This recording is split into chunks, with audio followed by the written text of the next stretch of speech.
Capacita CRC Senac Videocast. Olá, sou Paula Duarte, da Gerência de Produtos Educacionais do Senac RJ. Eu atuo numa área que faz a conexão dos nossos estudantes com o mundo do trabalho. Nós disponibilizamos em nossa área uma série de conteúdos de trilhas e conteúdos de carreiras, buscando o desenvolvimento profissional do nosso aluno e ex-aluno. E nesse mês do administrador, nós estamos lançando uma série de vídeos desse segmento, da área de administração. São 4 episódios super relevantes e sempre voltados para capacitação e aperfeiçoamento profissional. E nesse terceiro episódio, nós vamos falar sobre tipos de demissão. E as nossas convidadas de agora são Débora Inácio. Débora é instrutora de gestão do Senac RJ e consultora da área de Gente e Gestão. E Mona Lisa Romão. Mona Lisa é instrutora de gestão do Senac RJ e consultora financeira. Então vamos iniciar aqui com as perguntas. Rescisão é rescisão. Então vamos iniciar entendendo como funciona na prática, quais são os tipos de demissão previstas em CLT e qual é a importância de identificar corretamente a forma de rescisão. O interessante é o seguinte, a gente precisa entender que assim como existe o processo admissional, existe um processo demissional, que basicamente é a rescisão, né? E às vezes acontece, principalmente na área onde você lida com o público mais operacional de base, do funcionário fala assim, não quero mais trabalhar, e vai embora e acha que não precisa fazer nada. Não é bem assim. A gente precisa entender direitinho qual é a forma desse desligamento. E aí nós temos aí no mercado, na CLT, previsto alguns tipos que precisam ser identificados para saber, porque cada um vai gerar um tipo de verba e de documento, não é isso? De cálculo com tudo, né, Débora? Tem o pedido de demissão, que o próprio empregado pode fazer o pedido, tem a questão da demissão, que o empregador não está mais satisfeito com o empregado e vai demiti-lo, tem a questão do acordo agora, né, teve alteração, então pode ser que as partes estejam interessadas em fazer acordo, né? Ambos não estão legais. Tem também a indireta, né, Débora? Que a gente rescisão indireta, que é quando entra o caso de justiça e tudo mais. E justa causa. Demissão com justa causa. Uhum. E assim, fala um pouquinho pra gente também o que faz uma rescisão de 2 funcionários com o mesmo salário serem de valores diferentes. É o tempo de casa, como dizem? A rescisão, que a gente chama efetivamente, é a TRCT, que é o termo de rescisão de contrato de trabalho. O que seria TRCT? É o recibo trabalhista, né? Então, o que vai nesse recibo trabalhista são as verbas básicas, que é saldo de salário, 13º, aviso prévio e férias. Então, o que vai fazer uma rescisão ser diferente da outra? O mês que ele foi desligado, se ele foi desligado no início do ano, ele vai ter menos avos de 13º. Se ele cumpriu um período aquisitivo completo de férias, ele tem direito a férias integrais. Se ele não cumpriu, ele só tem proporcional. E isso é que vai fazer a diferença. Então, existe um conceito que se imagina, né, que o funcionário mais antigo vai ter uma rescisão maior. O que ele vai ter de diferente é o aviso prévio, que a partir de 2011, que teve uma alteração na lei, onde ampliou o direito de aviso prévio do funcionário. Então, antes dessa lei, o direito do aviso prévio do funcionário era de 30 dias. Agora, a partir de 2011, ele tem direito a mais 3 dias para cada ano completo. Então, sim, essa é a diferença, mas também não é nada tão relevante assim que vai dar uma diferença absurda. O que faz a diferença é isso. E aí, o que o funcionário mais antigo recebe mais? Ele consegue sacar o FGTS, né? E a multa do FGTS vai ser maior porque o saldo dele do FGTS é maior. Então, não necessariamente a TRCT vai ser mais cara, mais alta, para funcionários que têm mais ou menos tempo de casa. Então, isso é um conceito que eles têm, os próprios funcionários têm, que a gente precisa interpretar. Então, o que faz de diferença? É saber corretamente qual é o tipo de desligamento. Porque se o funcionário pediu o desligamento, ele tem alguns direitos, não só de verbas, como também de documentação. Se ele foi mandado embora sem justa causa, a mesma coisa, com justa causa, a mesma coisa. Se foi um acordo entre as partes, existem alguns direitos que ele vai ter, mas que ele tem uma limitação, por exemplo, ele não tem direito a sacar o FGTS integral, só 80%. A multa do FGTS não vai ser de 40%, vai ser de 20%. Então, isso é que vai fazer a diferença. Então, precisa ser muito bem claro o tipo de desligamento que está acontecendo e a forma do aviso prévio, que pode ser indenizado ou trabalhado, não é isso, Mona Lisa? Essa questão do aviso prévio, quando tem o acordo, por exemplo, são só 15 dias, né, de aviso prévio. Você está fazendo um acordo, é como se fosse 50% daquela questão dos 30 dias. Uma questão que tem que ficar bem explicada na questão de aviso prévio é que quando o empregado pede demissão, por exemplo, mexe com a verba, tem empregado que chega a sair sem salário, sem nada para receber, porque ele tem que devolver ao patrão o aviso prévio que ele não está trabalhando. É assim, o empregado, ele está trabalhando, chega para o patrão hoje e fala, olha, eu não quero mais trabalhar. E aí o patrão fala, tudo bem, mas você tem que me dar um aviso prévio de 30 dias antecipado, é assim que funciona. E se ele não cumprir esses 30 dias, ele tem que indenizar o patrão e aí sai das verbas dele, né? Quando for fazer a guia, quando for fazer aquele termo de rescisão, vai acabar saindo quase que negativo. Né? E muita gente não sabe disso, pensa que vou pedir demissão, né? E como a gente trabalha nessa área também atuando, a gente vê que tem casos em que, como a gente que faz o cálculo, o próprio empregado pergunta, poxa, mas eu não tive nada para receber. Aí a gente tem que explicar, deixar bem claro que não teve nada para receber justamente porque teve que devolver porque não trabalhou. Né? Porque é meio que desvantagem. O empregador, ele não pode ser suprimido também do direito dele. Do mesmo jeito que o empregador tem que cumprir as obrigações dele de pagar um aviso prévio, ele também tem que ter o direito de ser ressarcido daquilo que o empregado não cumpriu, né? Tudo é contrato de trabalho, né? O que acontece, às vezes, né, o que costuma acontecer, o funcionário chega para pedir desligamento e ele fala, eu vou cumprir aviso prévio. Aí o próprio empregador fala assim, não quero que você cumpra, já que você quer sair, sai logo. Nesse caso, é que ele não vai poder descontar, porque é uma vontade do empregador que ele não cumpra. Agora, uma coisa que sempre me perguntam, eu acho interessante falar aqui, é a respeito do aviso prévio no caso de demissão sem justa causa. O empregador vai fazer com que o funcionário cumpra o aviso prévio. Né? Ele só pode, apesar de ter esse adeno aí de 3 dias para cada ano, o empregador só pode solicitar que ele cumpra 30 dias. Esse aditivo aí que a Lei de 2011 favoreceu o empregado, ele tem que ser obrigatoriamente indenizado. Então, o funcionário está cumprindo o aviso prévio, que a gente sabe que tem uma redução, né? Que pode ser de 2 horas ou 7 dias no final do cumprimento. E aí muita gente me pergunta assim, mas se eu conseguir um emprego, eu sou obrigada a cumprir o aviso prévio até o final? Não.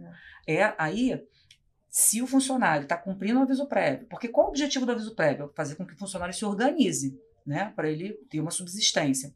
Então, se chegou no 15º dia do cumprimento do aviso e ele conseguiu uma nova colocação, comprovando que existe uma nova colocação realmente, né, a empresa é obrigada a indenizar o que falta de cumprir.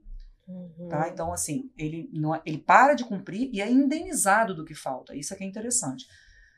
No entanto, eu já tive casos de me perguntarem, a pessoa pediu desligamento e está cumprindo o aviso prévio. Se ela conseguir um novo emprego, o empregador é obrigado a liberar ela? Não, porque ela está solicitando desligamento. Então, essa liberalidade é só no caso de demissão sem justa causa. O funcionário está cumprindo o aviso prévio. Em caso de pedido de demissão, ele quer sair no 15º dia, ele vai ter que indenizar os outros 15 dias. Tá? Então, o aviso prévio é uma coisa que ele dá uma diferença, um impacto muito grande na rescisão. É o que ela falou. Quando o funcionário pede desligamento, muitas vezes ele sai sem nada. Por exemplo, se ele não tem férias integrais, se ele tem as férias integrais, quando ele pegar o aviso prévio e jogar lá como débito, vai comer as férias integrais. Comer, entre aspas, né? Eu até, inclusive, ia te perguntar isso. Quando o colaborador pede demissão, se ele perde tudo. Aproveitando, eu ia te perguntar exatamente isso, né? Ele não perde tudo. Ele tem direito ao saldo de salário, ele tem direito às férias integrais, férias proporcionais, 13º, tem direito a tudo. A única questão é qual vai ser a forma do aviso prévio, cumprido ou indenizado. Se for indenizado, vai ser descontado. Agora, o que ele perde? A multa rescisória, do FGTS, isso. né? E ele tem direito... Aí, engraçado, aconteceu comigo esses dias, Agora eu lembro dessa situação. Um funcionário pediu desligamento e aí ele falou assim, por que vocês não liberaram meu FGTS? Eu falei, eu não libero nada. Né? Então, o que ele tem que entender é que é uma lei que define que se ele pedir o desligamento, o FGTS dele fica retido, preso, né? E aí, o que ele fez? Ele buscou na internet e mandou um print para mim, assim, dizendo que ele tem direito ao FGTS. Eu falei assim, você tem direito. A empresa vai pagar o FGTS saldo existe, o saldo existe. Sobre a sua rescisão. Mas você não tem direito a sacar. Essa que é a questão. Ele tem direito ao FGTS, mas não tem direito a sacar o FGTS. Não é isso, mãe? Fica lá, fica preso lá até ele ser mandado embora num próximo emprego, né? Vai ser contratado, aí quando ele é demitido, que não seja justa causa, né? Toda vez que o empregado levar justa causa, o saldo dele fica preso. A multa ele já não leva mesmo, mas aí ele fica com aquele saldo de fundo de garantia preso. E às vezes cria-se até uma barreira com essa questão da pergunta que você fez, se tem direito ou se não tem, né? É justamente que perde, não vai perder tudo. Eu vou perder tudo se eu pedir demissão. Tem muita gente que se prende a um emprego ruim, não dá chance a um novo emprego. Eu vou pedir demissão e saio perdendo. Eu não saio perdendo. Por receio de perder tudo, Por receio de perder, mas perder o quê? Às vezes você está sendo suprimido de algum outro benefício numa empresa melhor, né? Então você chega para o empregador, seja honesto, quero fazer um acordo, ou quero sair, sai com a porta aberta, né, de repente, para não ficar depois, se não der certo no outro emprego, tem para onde voltar, né? Isso aí. E houve esse adendo à lei aí, em 2017, né, com a reforma trabalhista, que imputou uma prática que existia no mercado ilegalmente, que era o tal do acordo, né? Existia muito no mercado o empregado, o empregador querer fazer o acordo que, da forma que era feito, na verdade, era ilegal porque estava burlando o governo. Da forma que ele está incutido agora na CLT, o acordo pode ser feito legalmente. E aí, como é que ele funciona? O aviso prévio, ele é meio a meio, como a Monalisa já tinha falado, e a multa também, como eu já falei, é meio a meio. Agora, por que isso ainda não é totalmente utilizado e ainda tem gente que busca o tal do acordo ilegal? Porque no caso do acordo legal, ele não tem direito a sacar fundo de garantia integral, como eu já falei, e também não tem direito ao seguro-desemprego. O seguro-desemprego ele é um benefício só para o funcionário que foi desligado sem justa causa, para colaborar com o período dele de recolocação de uma no nova mercado. Busca por oportunidades, né? E aí, quando esse funcionário está querendo sair e se faz o acordo, entende-se que esse funcionário tem condição de se subsistir. Tá? Então, ele não tem esse direito. Então, ainda existe a busca pelo acordo que a gente chama de ilegal. Mas é muito complicado porque você gera um trabalho e você está realmente burlando o governo. Você está dando um direito a ele que ele não teria. Né? A empresa está dando para o funcionário um direito que ele não teria, que não está na mão dela dar esse direito para o funcionário. Então, é complexo. E tinham muitos casos antigamente, até de funcionários que trabalhavam para a própria família, a família mandava embora para ficar vivendo de seguro-desemprego. Né? Então, a maneira de ter sido proporcionada essa questão do acordo foi justamente também para inibir um pouco esse negócio de trabalhou 2 anos, manda embora, oba, vou ficar no seguro recebendo salário em off, né? Porque tinha a informalidade também do trabalho, né? E tudo. Né? E agora também tem outras questões de fiscalização também que estão batendo mais em cima. Isso vai ser bem interessante. Sim. É uma proposta muito boa do governo da gente observar essa questão das demissões aí com relação a essa multa, a isso tudo aí que interfere no empregado. Tem uma coisa que eu queria falar um pouquinho sobre o seguro-desemprego, que na verdade é de pouco conhecimento no mercado, né? Eu não sei se a Monalisa já passou por isso. Muita gente está abrindo MEI para benefícios de plano de saúde, né, para ter um plano de saúde mais barato, ou então para prestar serviço para outra empresa. Só que é o seguinte, se você tem MEI, né, você abriu lá o teu MEI, mas presta serviço seletista para uma empresa. Se você for mandado embora, não tem direito de seguro-desemprego. Se você tem um MEI, você não tem direito, porque você é um profissional autônomo. O governo não dá o direito a você. Então tem que tomar muito cuidado com essas aberturas de MEI que estão.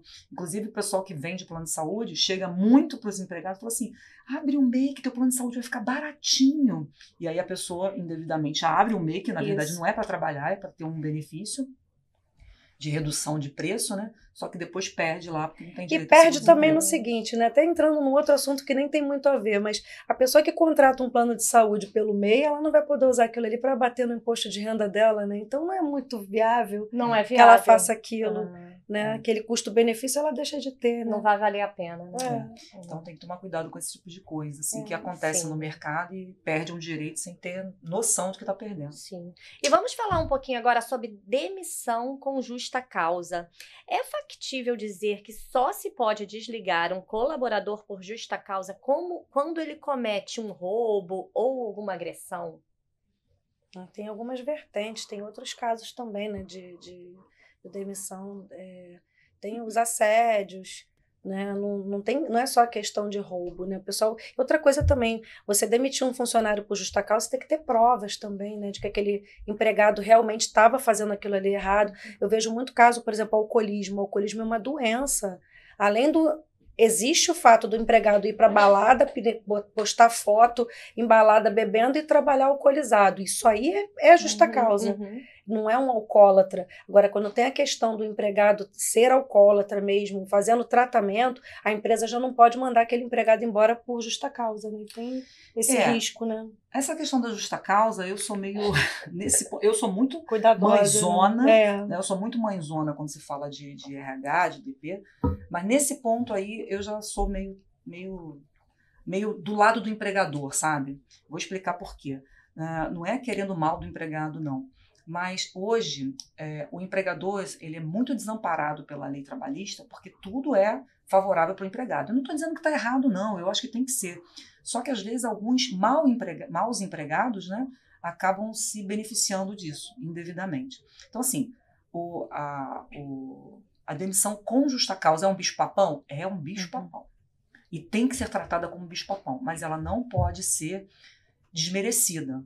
O artigo 482 da CLT, que fala sobre esse tema, ele elenca várias alíneas, várias. E tem 2 alíneas que eu gosto de trabalhar bastante como consultoria, gosto de trabalhar bastante esse ponto e demonstrar, e eu já mandei embora funcionários com justa causa, por esse motivo, eles botaram na justiça e perderam, tá? Vou explicar um pouquinho. Por exemplo, o funcionário falta. Falta é motivo para justa causa? Depende. Se o funcionário faltou uma vez, eu vou dar uma advertência nele verbal. Faltou a segunda, dentro do mesmo ano. Faltou a segunda, eu vou dar uma advertência por escrito. Faltou de novo, sem motivo, tá? O cara não tem motivo, ele simplesmente falta e chega lá, não estava a fim de vir. Gente, tem um contrato de trabalho que ele precisa comparecer.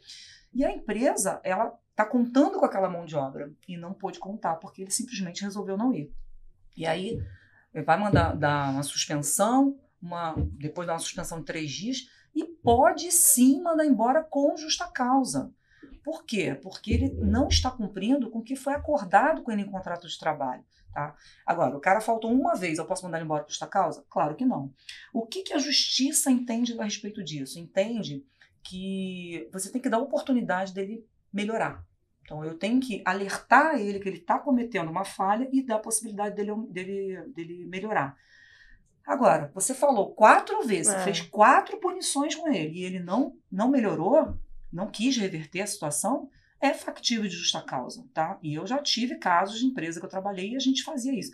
E aí mandamos uma pessoa embora, e aí ele entrou na justiça e vários outros estavam pendurados, como a gente chama, né? Já estavam com vários. Acabou o problema, porque aí ele divulga para todo mundo, olha, realmente o juiz não me deu nada, não sei o quê.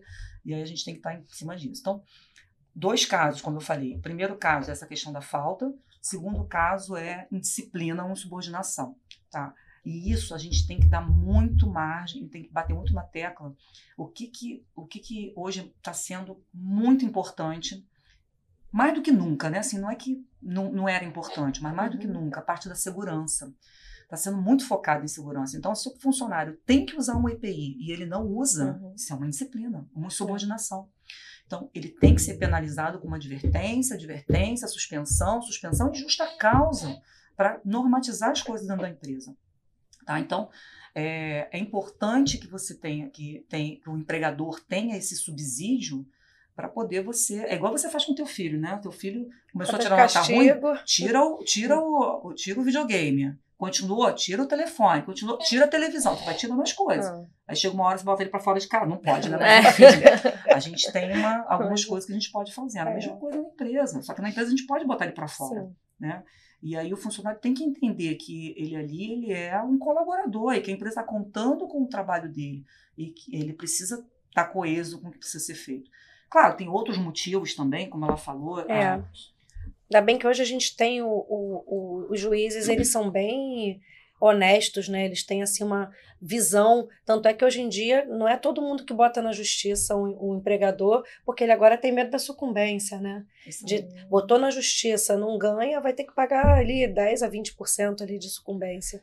E aí os juízes também são assim, eles observam a matéria, claro que eles não são perito em certas coisas como cálculos, por exemplo, mas eles observam a matéria, vê que teve abuso, vê que teve discrepância, vai taxar pelo empregador, não tem jeito. E assim, as pessoas ficavam botando na justiça achando que era uma máquina de fazer dinheiro botar um empregador na justiça. Né? E não é, as pessoas têm que ter consciência, tem que ter aquela questão da decência, né? Eu fui contratado para fazer tal serviço, eu vou fazer tal serviço. Se a parte empregador está descumprindo o ordenamento dele, eu vou questionar. Se não for viável, vou para a justiça. Aí vem também a questão da outra rescisão indireta. Né, que tem pessoas que são deslocadas de um setor para outro, fazem dobra de função, fazem coisas que não são contratados, de atividades de outros setores. Por exemplo, eu sou contadora, eu vou fazer atendimento médico. Gente, não tem... É discrepante, são duas atividades muito diferentes. Então, o empregador hoje ele tem que ter também noção de razoabilidade, né? Ele vai ser colocado na justiça, vai conseguir a rescisão indireta ali, o empregado vai ter, recebe tudo, inclusive a multa de 40%, caso ele ganhe, né? Ainda vai ter audiência, né? Sempre na justiça. O que eu tenho visto, até que agora melhorou bastante, mas eu via muito pelo menos assim, das empresas que eu dou consultoria, né?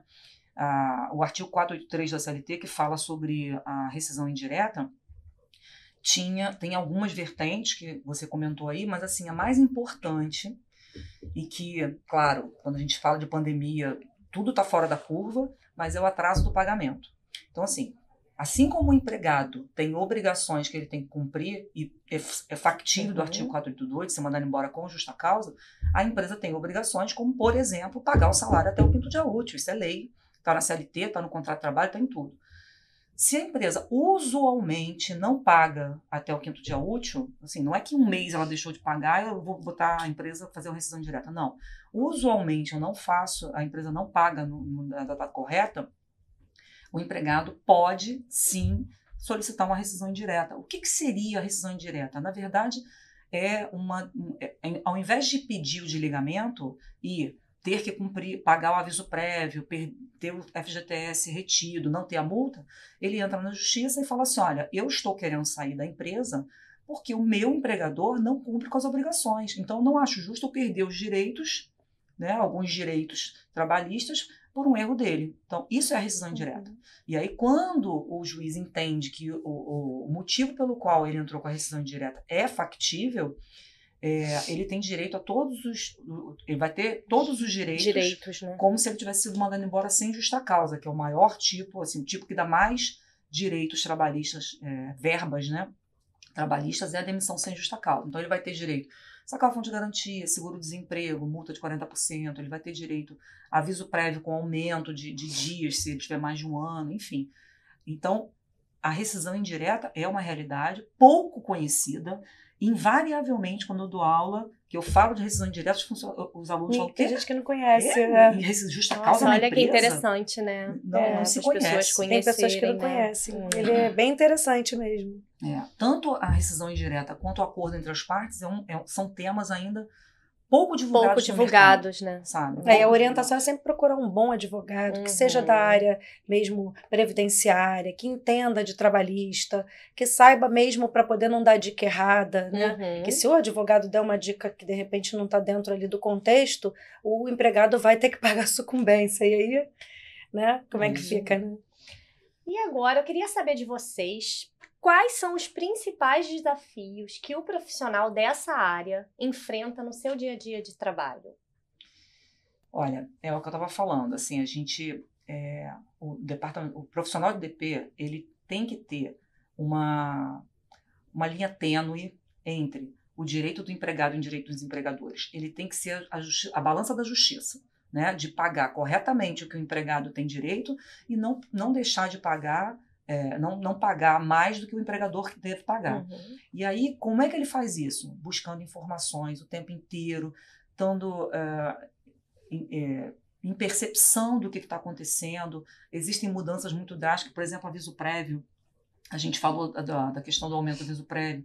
Essa questão do funcionário não poder cumprir todo o período que ele vai ter lá, né, além dos 30 dias, por exemplo, foi uma jurisprudência, porque a lei não foi clara quanto a isso. Então, tem que estar atento também ao que a jurisprudência, ou seja, o que o TJ, Súmulas, né, as súmulas que estão sendo... Sempre atualizadas. Exatamente. Para evitar de ter custos desnecessários para o empregador e deixar de pagar direitos dos empregados. Eu acho que é isso. O principal ponto é informação o tempo inteiro. Buscar sempre fontes fidedignas também, isso é importante, tá?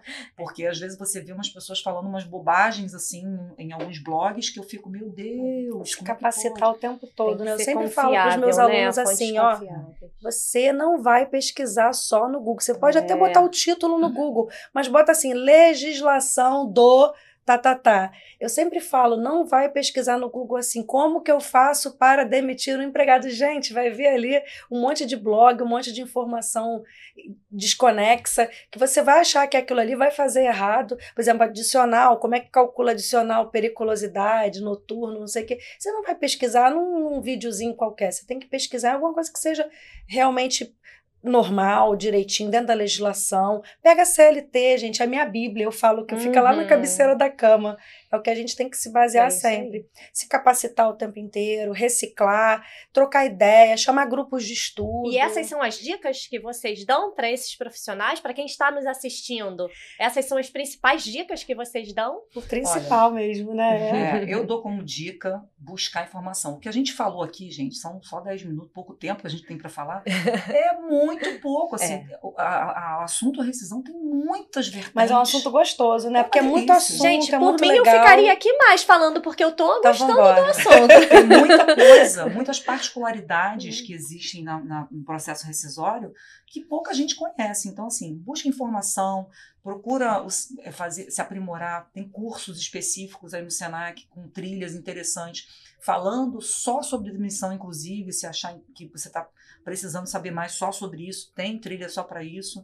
Mas vale a pena. É um tema que tem conteúdo, né? Tem conteúdo. Tem, a gente é instrutora de lá, isso tanto é quanto a Débora. A gente faz todos esses temas de contratação, admissão, demissão. Ensinam na prática, né? Ensinamos na prática. A nossa metodologia, né? Metodologia do aprender fazendo. A gente tem isso na veia. A pessoa já sai preparada para o mercado. Exatamente. Que é o mais importante. Eu escuto muito colegas, donos de grandes escritórios, né? Não consigo nem citar, porque são vários reclamando, que o profissional de DP não para no setor, que é muita rotatividade, porque eles não se capacitam. E aí o que acontece? Aquela staff de outros profissionais que também trabalham no DP, que tem gente que trabalha no benefício, tem gente que trabalha na contratação, na rescisão. Então, assim, eles não trocam figurinha uns com os outros. Às vezes ficam com aquelas dúvidas de quem é responsável pela DIRF, é o fiscal ou é o DP. Tem que ter integração. A gente também lida muito com a questão de RH. A minha colega Débora aqui, ela faz essa questão de consultoria, lida com todos os setores, com todas as staffs, justamente para poder ajustar. Isso também é muito importante, né? Ter ali uma boa eu acho muito interessante. Orientação. A gente está falando aqui de profissionais do DP, está falando de escritório, mas não só isso. Eu acho que a gente tem que pensar também que um bom gestor, ele é considerado um bom gestor pelos empregados dele, se ele consegue dar informações factíveis e relevantes para ele. Então, às vezes o cara não trabalha especificamente no DP, mas ele precisa ter as informações. Claro, com certeza. Então, a gente está falando aqui de se aprimorar, mas não é só o profissional do DP que tem que se aprimorar. Quem é gestor, preocupado em manter seu time sempre motivado, tem que também saber o que está acontecendo. Tem que estar ali antenado, né? Antenado com o mercado. É isso mesmo. É isso. Assim, eu gostaria muito de agradecer pela participação de vocês aqui nesse nosso episódio. Gostaria muito de agradecer também para quem está nos assistindo. Muito obrigada mesmo. E eu gostaria que vocês deixassem aí um recado final para as pessoas poderem ouvir um pouquinho mais essa conclusão aí de vocês. Ai, Débora, contigo. Então, se aprimorar sempre, buscar sempre, e já falamos sobre isso, mas é uma coisa que tem me preocupado muito quando eu estou na sala de aula. Busque informação correta, não pegue qualquer site, sabe? Eu tenho recebido muitas informações de alunos que chegam com informações totalmente distorcidas de uma realidade. Então, busque informações. Hoje você tem página do E-Social, por exemplo, que é do governo, que te dá informações bem interessantes, e você tem que buscar desses pontos, não busca de qualquer lugar. Isso, sites também confiáveis, né? A questão .gov, viu? .gov vai poder confiar porque aquilo ali está com conferência, né? De acordo com legislação e tudo. Eu confiro sempre, Planalto, que tiver Planalto no final é legislação.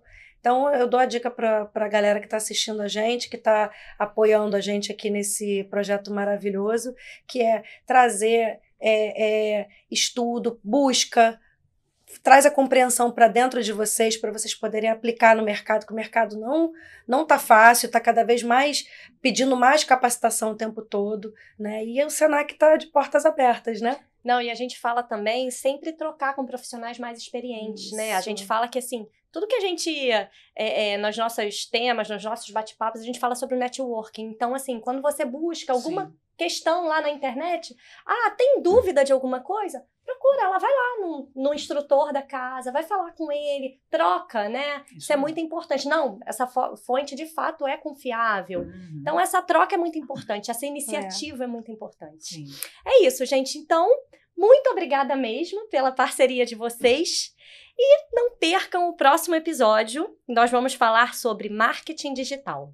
Muito obrigada e até a próxima.